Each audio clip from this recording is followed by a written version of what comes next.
दोस्तों नमस्कार, annual news में आपका स्वागत है। दोस्तों दुबई में हुए हालिया 28 सम्मेलन में बात की सहमति बनी थी कि दुनिया में रिन्यूएबल एनर्जी को बढ़ावा देने के लिए साल 2030 तक कुछ लक्ष्य निर्धारित किए गए थे। इसको लेकर global think tank climate analytics ने एक हालिया रिपोर्ट में इस बात का उल्लेख किया है कि अगले आने वाले 6 सालों में दुनिया भर के जो देश हैं वह रिन्यूएबल एनर्जी पर करीब 12 खरब डॉलर की भारी भरकम राशि खर्च कर सकते हैं। दोस्तों आपको बता दें कि इसके पहले हुए COP27 सम्मेलन में दुनिया भर के देशों ने अपने कार्बन इमिशंस को लेकर एक गोल निर्धारित किए थे। इसमें चाइना और भारत ने दोनों ही ने अपने जो नेट जीरो इमिशन गोल है वो 2070 और 2080 को बनाया था। के बाद COP28 में अलग अलग देशों ने अपने लक्ष्य की समीक्षा की और इसी समीक्षा को लेकर ग्लोबल थिंक टैंक कहे जाने वाले क्लाइमेट एनालिटिक्स ने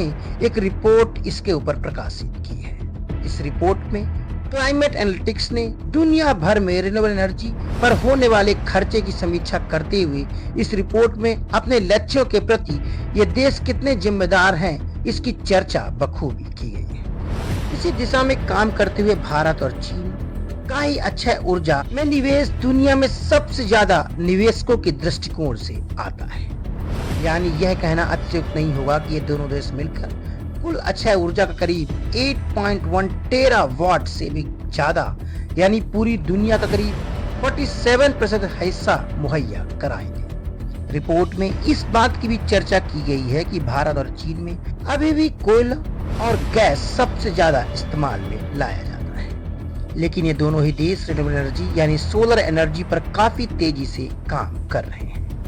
इस रिपोर्ट में इस बात का भी उल्लेख किया गया है कि अफ्रीकी देश भी अक्षय ऊर्जा के उत्पादन को काफी बढ़ावा दे रहे हैं। इंटरनेशनल एनर्जी एजेंसी के अनुसार साल 2030 तक अक्षय ऊर्जा यानी रिन्यूएबल एनर्जी का लक्ष्य पाना बेहद जरूरी है, क्योंकि वैश्विक तापमान में औसतन 1.5 डिग्री सेल्सियस की लगातार बढ़ोतरी होती चली जा रही है और यह पूरी बढ़ोतरी ग्लोबल वार्मिंग और क्लाइमेट चेंज की वजह से हो रही है। यही वजह है कि अफ्रीकी देशों में सूखे की समस्या दिनों दिन बढ़ती चली जा रही है, यानी ड्राउट और क्लाइमेट चेंज वहां पर काफी प्रभावित कर रहे हैं। इस रिपोर्ट में यह भी कहा गया है कि आने वाले समय में रिन्यूएबल एनर्जी का उत्पादन तेजी से दुनिया भर के देश बढ़ाएंगे।